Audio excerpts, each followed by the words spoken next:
Oi, gente, eu sou a Larissa Oi, eu sou a Maria Eduarda. E eu sou o Pedro. e hoje nós vamos abordar o tema sobre Lei de Gauss, que se enquadra dentro da matéria de fundamentos de eletromagnetismo. Bem, antes de tudo, é importante termos em mente informações cruciais que vão nos ajudar a entender a matéria. Esses tópicos vão ser abordados durante a videoaula, que são superfícies e vetores, linhas de campo, fluxo elétrico e carga e fonte do campo elétrico.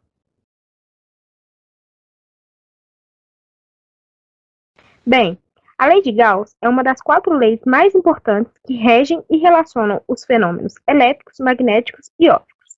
Essas 4 leis são conhecidas como equações de Maxwell. Ok, agora nós podemos nos perguntar, o que é a lei de Gauss?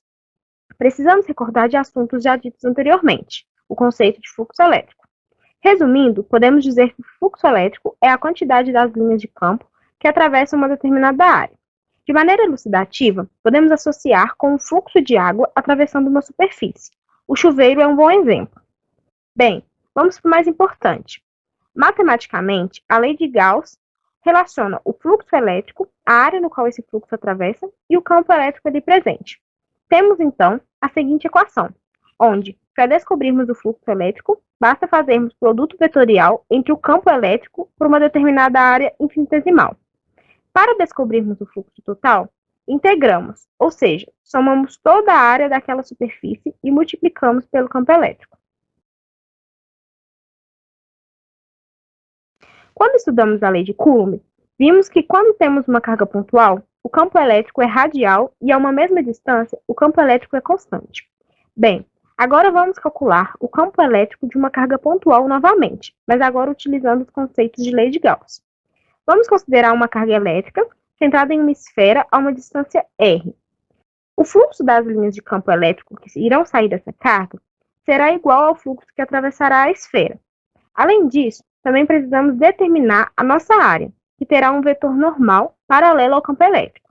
Portanto, quando aplicamos esses conceitos na fórmula apresentada anteriormente, vemos que teremos o produto vetorial de dois vetores cujo ângulo é 0 graus, por serem paralelos. Como sabemos que o cosseno de zero é 1 e que o campo elétrico é constante, podemos dizer que este sairá de dentro da integral.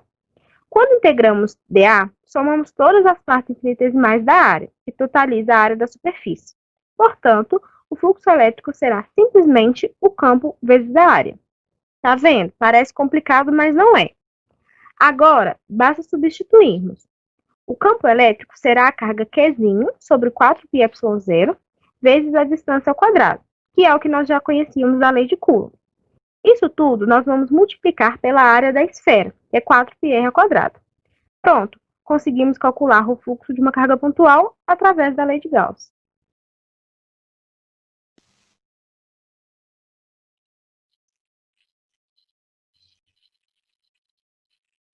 Bem, as definições teóricas e algébricas da lei de Gauss são tão pertinentes que não podemos perder uma única vírgula.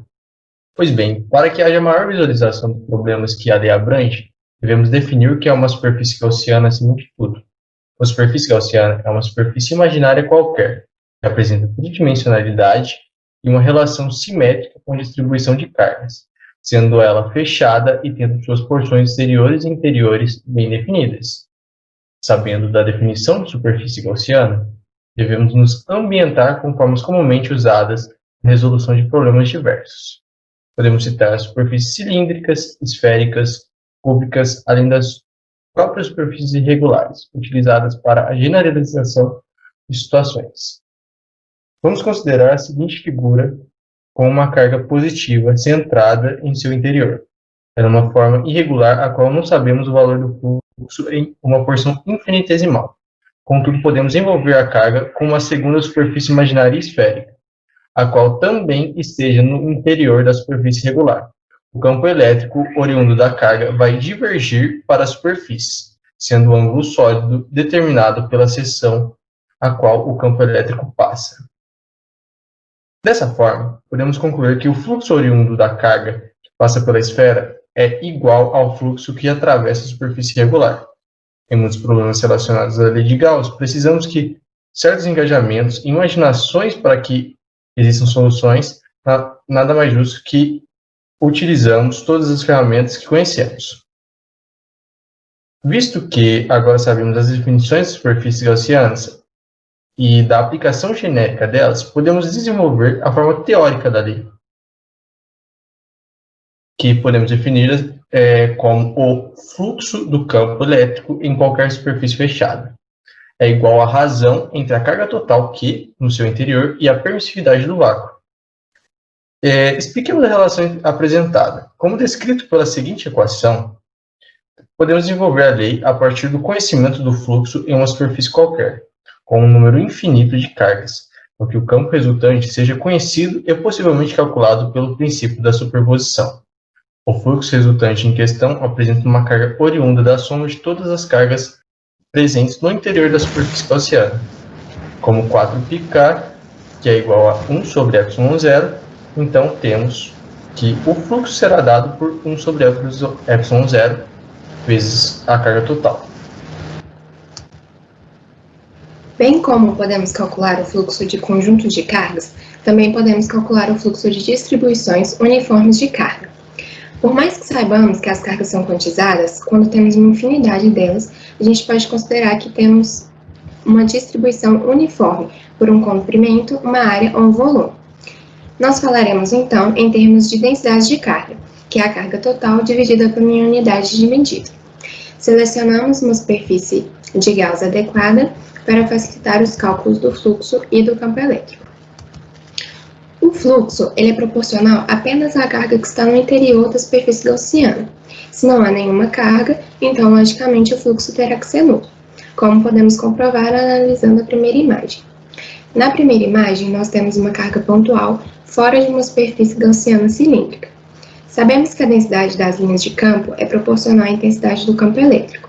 Então, podemos observar que as linhas de campo estão perfurando a superfície, gerando cones truncados e pares de segmentos, sendo um de entrada das linhas de campo e outro de saída. Na entrada, vemos que as linhas de campo têm um alcance menor, gerando uma área menor e têm um campo elétrico maior.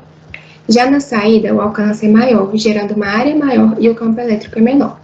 Logo, o fluxo dos segmentos são iguais em módulo e opostos pelo sentido, e irão se anular. Se a gente, então, somar todas as contribuições desses cones truncados, todos eles vão se anular e o fluxo realmente será nulo.